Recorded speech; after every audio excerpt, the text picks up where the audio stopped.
Hi guys, welcome back to my channel rainbow Sandhya. आज है हमारी सीरीज का 12th डे, जिसमें कि हम खुद को और अपने माइंडसेट को जान रहे हैं एंड समझ रहे हैं। आज हमें 12th डे पे जो प्रैक्टिस करनी है वो हमें ये करनी है कि आज हमें ये देखना है कि हमारे ऊपर कितने लेबल लगे हुए हैं। हम सबने बचपन से देखा है कि हर एक चीज़ के ऊपर लेबल लगा होता है, चाहे कोई खाने का सामान हो, चाहे कपड़े हो, हर एक पैकेट, हर एक बॉक्स के ऊपर लेबल लगा हुआ होता है। पर व्हाट अबाउट यू? आपने कभी खुद को नोटिस किया है कि आपके खुद के ऊपर कितने लेबल लगे हुए हैं? इस प्रैक्टिस को करने से पहले सबसे पहले हम ये इस कॉन्सेप्ट को समझते हैं कि लेबलिंग का मतलब होता क्या है। देखो, जैसे कि ये एक पेन है। अब इस पेन पे एक लेबल लगा हुआ है, ये ब्रांड का, ये दिख रहा है गोल्डन कलर का। एक लेबल ये ब्रांड का लगा हुआ है एंड दूसरा लेबल क्या है कि ये पेन है, जो कि लोगों ने इसको डिक्लेयर कर दिया है लेबल से कि ये पेन है, इसको पेन बोलते हैं। अब और क्या लेबल हो सकते हैं? जैसे कि बहुत लोग बोल सकते हैं ये ब्लू कलर है तो ये ब्लू कलर का पेन है, ये भी एक लेबल लग गया है इसके ऊपर। तो अब हुआ क्या, इस जो पूरे पेन की वर्थ है वो लेबल पे डिपेंड हो गई। ऐसा ही होता है हमारे साथ। हम लोगों के ऊपर भी बचपन से लेबल लगते आ रहे हैं। कुछ लेबल हमने लगाए हैं, कुछ हमारे पेरेंट्स ने, कुछ दोस्तों ने और कुछ बाकी लोगों ने, जैसे कि रिश्तेदार, पड़ोसियों ने। अब इन लेबल्स की वजह से होता क्या है, हम खुद तो डाउन फील करते हैं, अंदर ही अंदर घुटते रहते हैं, लेकिन हम अपने पोटेंशियल को भी लिमिट कर देते हैं इन लेबल की वजह से। ये जो लेबल होते हैं ये हमारी लाइफ के हर डायरेक्शन को कंट्रोल करने लग जाते हैं। आज की डेट में आप एक चलता फिरता लेबल हो, you are just a label. अब हमें करना क्या है, एक पेज पे आपको, जैसे मैंने ये लिखा है, ये लिखना है कि कितने लेबल आपके ऊपर लगे हुए हैं। मतलब कि लोगों ने आपको क्या लेबल दिए हुए हैं। जैसे कि हो सकता है दो बच्चे हैं, जैसे कि किसी पेरेंट्स के। अब एक बच्चा पढ़ने में अच्छा नहीं है तो उसके ऊपर क्या लेबल लगा दिया जाता है, ये ना पढ़ाई में कमज़ोर है। दूसरा बच्चा मान लो पढ़ने में अच्छा है तो उसके ऊपर क्या लेबल लगा दिया जाता है, ये ना पढ़ाई में बहुत अच्छा है। अब ये जो लेबल है ये पॉजिटिव एंड नेगेटिव दोनों होते हैं, इनका असर दोनों बच्चों पे पड़ेगा।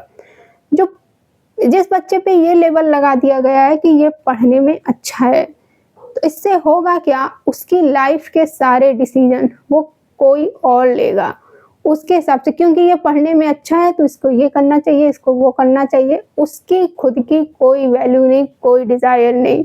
हो सकता है वो बच्चा पढ़ने के अलावा और भी चीज़ों में अच्छा हो, लेकिन नहीं, उन सबको इग्नोर कर दिया जाएगा। एंड जब वो बच्चा बार बार सुनता है तो फिर वो खुद भी मानने लग जाता है।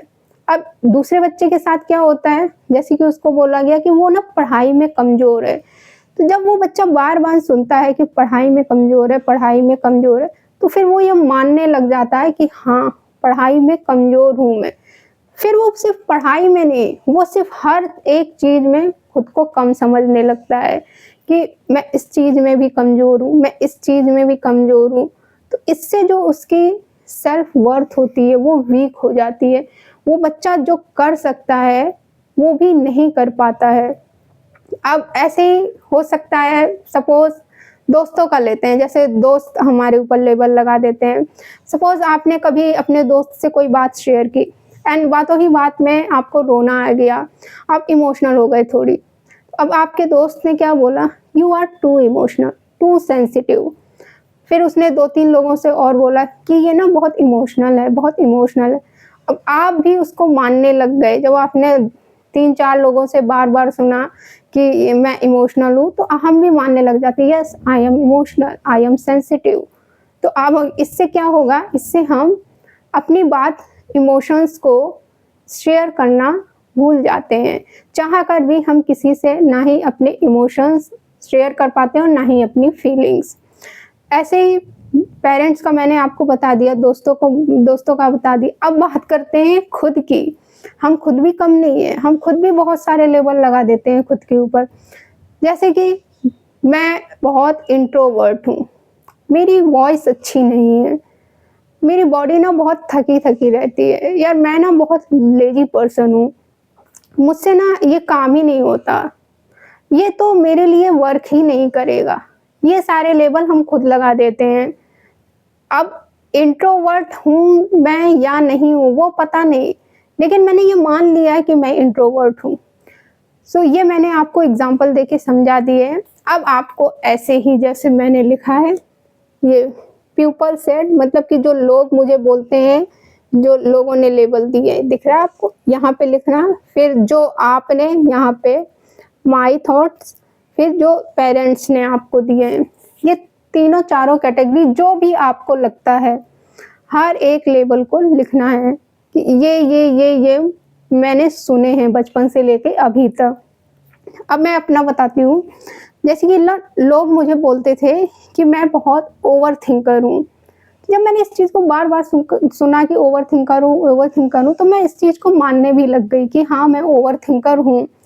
लेकिन जब मैंने इसको डायरी में लिखा और फिर इसको ध्यान से पढ़ा, मैंने एनालाइज़ किया खुद को, तो ये देखो मैंने यहाँ पे रीज़न लिखा है मैंने यहाँ पे लिखा है, अगर हर बात का अगर मैं पॉज़िटिव एंड नेगेटिव दोनों एस्पेक्ट लेकर रखती हूँ, तो क्या गलत है इसमें? इसमें ओवरथिंकिंग कहाँ से हुई? भाई अगर कोई चीज़ है, अगर किसी चीज़ के लिए मैं पॉज़िटिव एस्पेक्ट भी सोच रही हूँ, उसका नेगेटिव भी सोच रही हूँ, तो इसमें ओवरथिंकिंग की बात कहाँ से आ गई? यही चीज़ लोगों को लगता है कि तुम ना बहुत ज़्यादा सोच रही हो, बहुत ज़्यादा ओवरथिंक कर रही हो। नहीं, मैं एनालाइज़ तो करी मैंने कि अगर इसका पॉज़िटिव रिज़ल्ट हो सकता है, तो इसका ये रिज़ल्ट भी हो सकता है। देन मैं उस चीज़ को, उस काम को बहुत अच्छे से कर सकती हूँ। ऐसे ही मैंने खुद को जो लेबल दे रखा था, मैंने यहाँ पे लिखा है इंट्रोवर्ट। मुझे ना ऐसा लगता था कि मैं बहुत इंट्रोवर्ट हूँ, पर बाद में मुझे रियलाइज़ हुआ कि मैं इंट्रोवर्ट नहीं हूँ। मुझे ना मेरे टाइप के बहुत कम लोग मिलते हैं, जिनसे मेरी वाइब मैच हो, जो मेरे टाइप के हों। उनके साथ मैं बहुत बातें करती हूँ।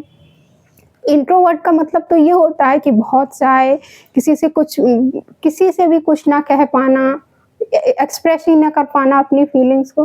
बट अगर सामने वाला मेरे टाइप का पर्सन है, तब तो भाई मैं बहुत ज़्यादा बोलती हूँ।